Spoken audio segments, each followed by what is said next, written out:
My name is Dave Garcia, the Director of Policy here at the Los Angeles LGBT Center. For decades, many have attacked the LGBT community with outrageous claims that we are somehow after their children or trying to convert society's youth.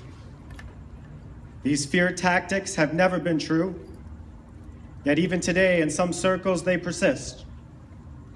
The truth is, the Los Angeles LGBT Center has always been about protecting, supporting, and empowering LGBT youth. And today we are here with our allies to launch a national campaign to protect all youth, whatever their sexual orientation, whatever their gender identity. We have heard countless horrific stories of abuse from survivors of these unregulated institutions who were forced to endure what can only be described as torture. We have spoken to devastated parents whose children have died in these programs.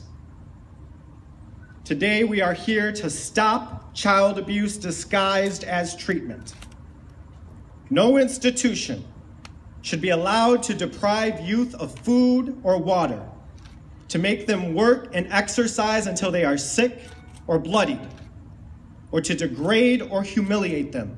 No institution should be allowed to abuse a child physically, emotionally, or sexually, ever.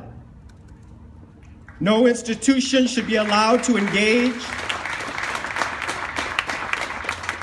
No institution should be allowed to engage in non-licensed, discredited treatments such as no-touch therapy, electric shock therapy, conversion therapy. Here at the Los Angeles LGBT Center, we see the consequences of parents sending their LGBT kids to programs like this. Most suffer lasting trauma. Many turn to us for a safe place to live after ending up homeless and on the streets.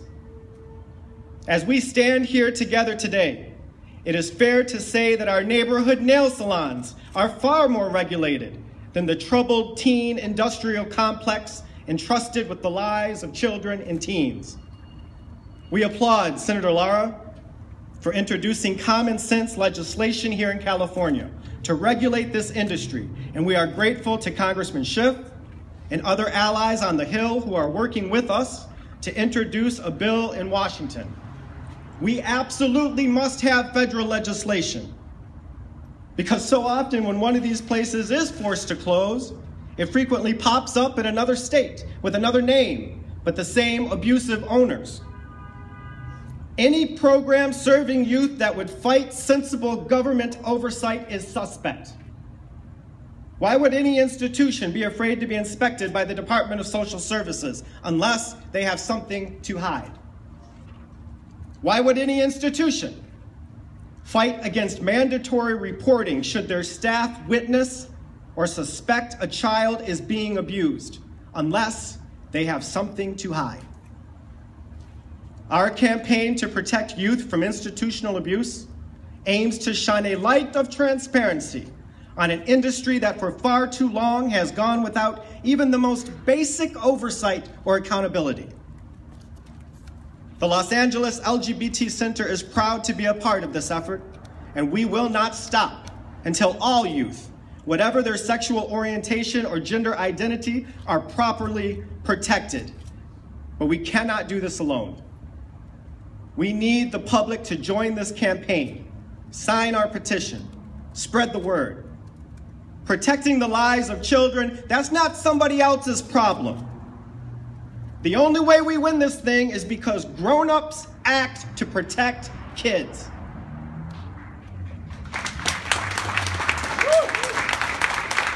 Lastly, and most importantly, let me say that while not all of these unregulated institutions are religiously affiliated, most are. And let me be unconditionally clear. Your religion does not give you the right to abuse a child. Any person or institution who who argues that they have a religious right to physically, emotionally, or sexually abuse a child is sadly mistaken. And so long as the Los Angeles LGBT Center is involved in this campaign, there will not be a religious exemption in this legislation. No cross will protect you from the law.